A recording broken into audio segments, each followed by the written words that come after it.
ওমানে 12,000 প্রবাসী গ্রেপ্তার। ওমানে বিদেশি জনশক্তির উপর নির্ভরতা কমাতে নানামুখী পদক্ষেপ গ্রহণ করা হয়েছে।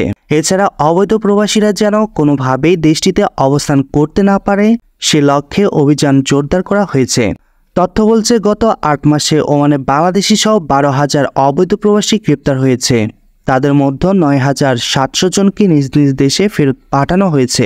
বর্তমানে ওমানের অবৈধ প্রবাসীদের কাছে আতঙ্কের নাম সিকিউরিটি অ্যান্ড সেফটি বিভাগ। প্রতিষ্ঠানটির প্রধান নির্বাহী ব্রিগেডিয়ার জেনারেল সাইদ বিন সুলেমান বলেন, বিগত দিনের মতো সামনেও এই অভিযান অব্যাহত থাকবে। ওমান যে প্রবাসী কর্মীদের উপর নির্ভরতা কমাতে চায় তাই স্পষ্ট করে তিনি জানান, তার প্রতিষ্ঠানের অন্যতম লক্ষ্য হলো ওমানাইজেশন পলিসি বাস্তবায়ন করা এবং নির্দিষ্ট কিছু পেশা থেকে প্রবাসীদের ছাঁটাই করা।